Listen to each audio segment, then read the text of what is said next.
Greetings. I'm Charles. I'm 54 years. Wait, I don't even know.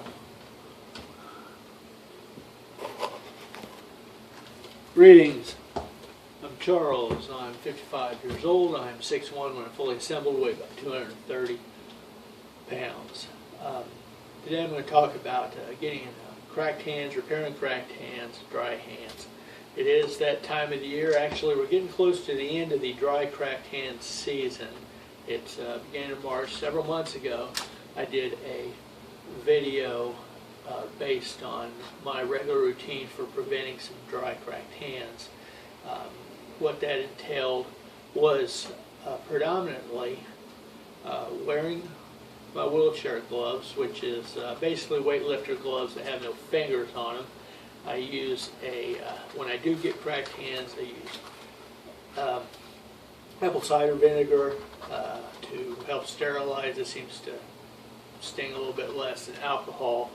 And then I'd put a comfrey on them, or what that is basically is a wax-based substance with a grapeseed oil as part of it, and a bunch of different other things that help out. So, unfortunately, this year, my hands, that wasn't enough to take care of them. So, I figured I'd do another video, as I did get some severe cracked hands this year. My regular regiment that I'd been using for years and years and years just didn't work, and I don't know if it's just that much drier this year, or it may have something to do with some of the medications that I take. I don't really know. But in any case, I did find, in addition to those things, which I go into that detail on a different video, I've added a couple of things to my regiment, and in a matter of weeks, after having some severely dry hands, probably took about 2 weeks for it to pretty much clear up. But I added a few things, actually procedural type things, to help out with the cracked hands. One of the simple things that I did is I went ahead and got my humidifier out that had kind of been in storage for a long, long time, and ran that in my bedroom at night. So I think that probably helped a lot. One of the other things, I tend to wash my hands an awful lot, probably much more than most people do, and that's probably just one of those issues with me.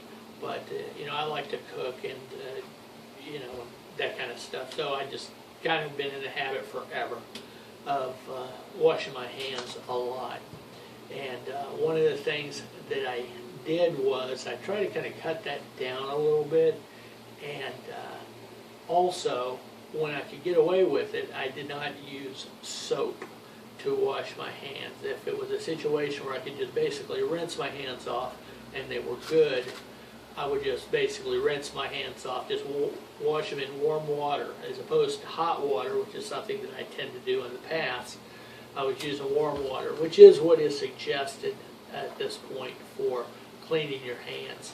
Hot water is apparently no longer the preferred means for washing your hands. Warm water is good enough for killing germs and all that kind of stuff. So, in addition to the humidifier, I was washing my hands a little bit less, and also using warm water as opposed to the hot water. And I thought I'd just throw those couple of extra things in there. The combination of my regular regiment, which I explained in a previous video, as well as those few added kind of habit type things. Didn't change what I was putting on my hands or anything of that nature. I will add, though, that one of the things I do like about this comfrey I was using, it's a beeswax based, and you can get many things that are beeswax based, and it'll have some kind of a natural vegetable oil, or maybe mineral oil or something of that nature. One of the things I really liked about that is that it didn't make things slimy afterwards. You only need a very little bit, just enough to get just a bit of coating on your hands, and it didn't slime up my telephone when I was using it, or my keyboard for my computer or my laptop, and that sort of thing. So it's been very useful for me, and hopefully next year won't be quite as brutal on my hands.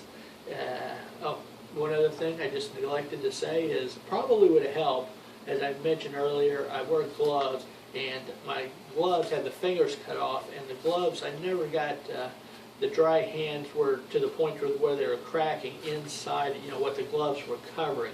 So I probably could have used a tight, full regular glove, full fingered gloves, especially when I was outside. But I hold a lot of priority into being able to use my fingers. So I decided to avoid using the full fingered gloves, but the chances are that would probably also help, especially when I was working outside or driving the wheelchair outside. So hopefully this new added information is something that is useful for you. Hopefully you don't have to be in a situation where you have to work with this stuff. But you have a good day and good luck. And I'm sorry for this unfortunate close-up.